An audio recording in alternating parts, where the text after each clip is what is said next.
Bienvenue sur Africa 24 dans cette nouvelle édition du 12-15. Voici les titres de l'actualité. La situation est toujours tendue. Pardon.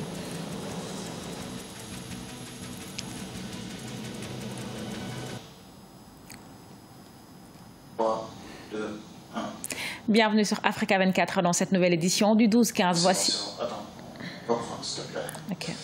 Ok. 3, 2, 1. Bienvenue sur Africa 24 dans cette nouvelle édition du 12-15. Voici les titres de l'actualité.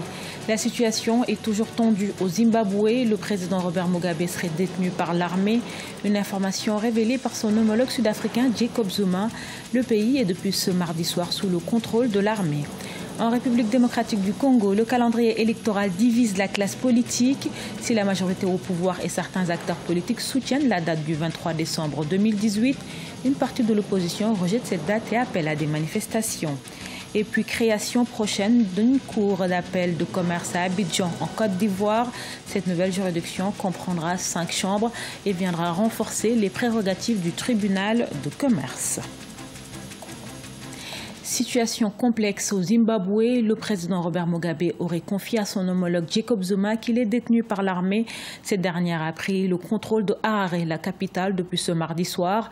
Les militaires démontent toute tentative de coup d'État mais affirment mener une action contre des criminels dans l'entourage du chef de l'État, Ashley Duprat.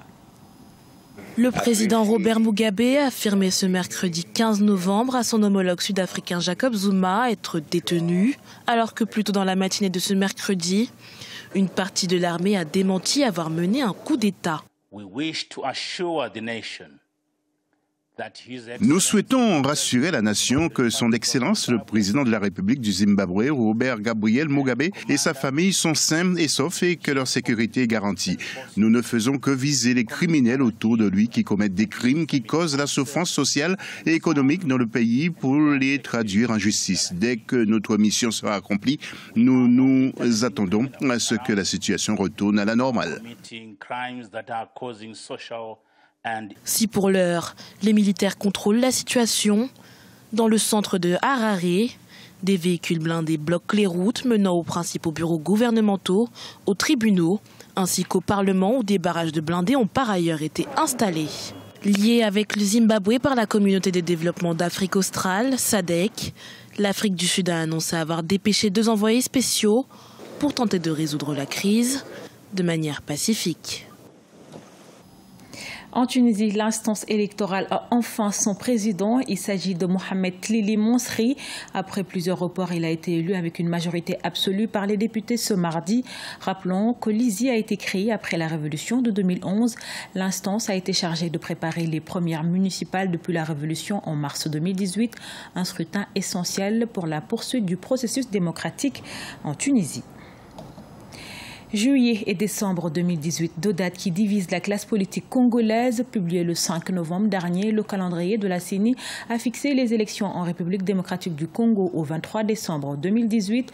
Une date rejetée par une partie de l'opposition qui exige un autre calendrier et une transition sans le président Joseph Kabila. Reportage de notre correspondant Jacques Mboka, commenté par Thierry Ndassa. Juillet 2018, c'est la date souhaitée par l'opposition congolaise pour l'organisation de la présidentielle couplée aux législatives. Scrutin pourtant prévu en décembre 2018 selon le calendrier électoral publié le 5 novembre 2017 par la Commission électorale nationale indépendante. Cependant, une partie de l'opposition, notamment celle qui participe au gouvernement avec la majorité présidentielle, soutient la tenue de la présidentielle à la date du 23 décembre 2018, tel que le prévoit le calendrier publié par la CENI. Un calendrier est là. Il faut le considérer comme une opportunité pour permettre au peuple congolais enfin d'aller aux élections. C'est vrai que ce calendrier comporte quelques contraintes. Contraintes légales, contraintes financières, contraintes sécuritaires. Il est clair que les contraintes sont faites pour être minimisées. Et ici, j'en appelle à la responsabilité du gouvernement dans lequel j'appartiens, pour que nous puissions faire notre travail, et nous allons le faire. En République démocratique du Congo, la publication du calendrier électoral a davantage alimenté la tension au sein de la classe politique. L'on devrait plutôt privilégier la présidentielle, principal scrutin qui divise la classe politique, comme le soutient le parti de l'Alternance pour la République, une composante du rassemblement de l'opposition. Nous avons proposé un calendrier alternatif et qui permet à ce que les élections puissent se tenir valablement au mois de juillet de l'année prochaine, et ceci est possible à la condition effectivement qu'il y ait la volonté politique possible. Nous continuons à mobiliser notre base, à mobiliser la population congolaise parce qu'il est encore possible de changer les cours de l'histoire et nous allons le changer. L'Union africaine et la communauté internationale sont favorables au calendrier publié par la CENI. Rejetant ce calendrier, plusieurs partis de l'opposition se joignent au mouvement citoyen pour une série de manifestations avec une marche pacifique ce mardi 14 novembre 2017. Dans les grandes villes du pays. Objectif, exiger une transition sans le président Joseph Kabila. Une cour d'appel du commerce verra bientôt le jour en Côte d'Ivoire. L'annonce a été faite ce lundi par le chef du gouvernement, Amadou Gon Coulibaly. Cette nouvelle disposition qui vise à améliorer le climat des affaires est le fruit du dialogue entre l'État et le secteur privé. Plus de précisions avec Deogracias Podo.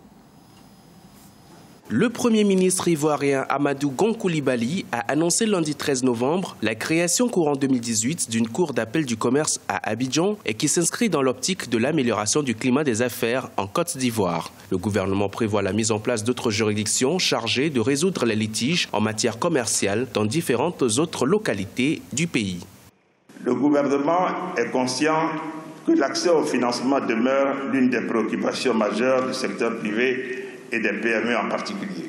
C'est pourquoi le gouvernement a entrepris la réforme en profondeur du secteur financier.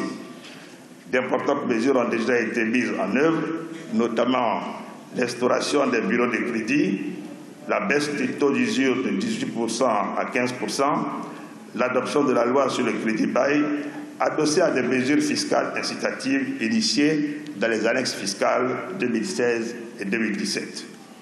Je me félicite à cet effet de la hausse significative du crédit à l'économie, passant de 2 308 milliards de francs CFA en 2012 à 4 467 milliards de francs CFA en 2015.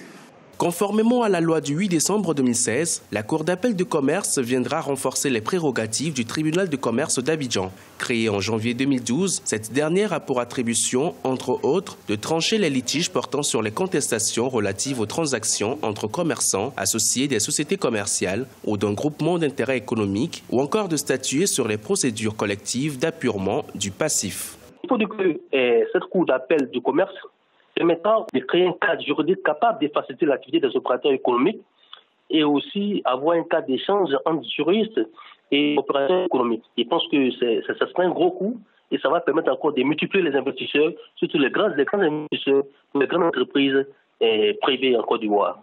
La nouvelle juridiction comprendra 5 chambres, dont 2 seront mises en place en début de ses activités. Les 3 autres seront opérationnelles en cours d'exercice en fonction de l'accroissement du volume du contentieux en appel. Au-delà de l'installation de la Cour d'appel d'Abidjan, les autorités ivoiriennes se sont également lancées dans une opération séduction vis-à-vis du secteur privé national. C'est un devoir de mémoire en Afrique du Sud, le centenaire du naufrage du SS Mendi, survenu durant la Première Guerre mondiale. Il a été commémoré ce dimanche 12 novembre. Cette tragédie qui avait coûté la vie à plus de 600 personnes a pour vocation de réunir les Sud-Africains autour de leur histoire. Ashley Duprat. Le 12 novembre 2017, l'Afrique commémorait le centenaire du naufrage du SS Mendi. À cette occasion, les hauts dignitaires et militaires étaient réunis dans la ville de Johannesburg pour rendre hommage à ces hommes sud-africains tombés sur le chemin de la guerre. Pour nous, en tant que ville de Johannesburg, nous nous sentons vraiment spéciaux. Nous participons à l'histoire de notre pays en rendant hommage à nos forces armées pour le rôle qu'elles ont joué par le passé, qu'elles continuent encore de jouer aujourd'hui et que nous désirons qu'elles jouent dans le futur. En 1917, alors que le corps des travailleurs indigènes se rendait en France pour participer à la Première Guerre mondiale, le SS Mendi entra en collision avec un autre navire. Un naufrage dans lequel 628 hommes ont perdu la vie. Aujourd'hui, les autorités sud-africaines cherchent à rassembler ainsi qu'à aider la population à mieux comprendre l'histoire du pays, délibérément laissée de côté dans les programmes scolaires. Cette commémoration rassemble notre peuple afin que notre histoire commune puisse être connue et que nous touchions toutes les générations qui viendront et qui doivent savoir respecter tous ceux qui ont sacrifié leur vie. Pour rappel, plus de 20 000 hommes sud-africains auraient servi la France à cette époque, mais n'ont jamais été honorés. Ce journal a été réalisé par l'ensemble de la rédaction. Nous vous remercions pour votre fidélité. Dans un instant, une nouvelle édition de l'actualité sur Africa 24.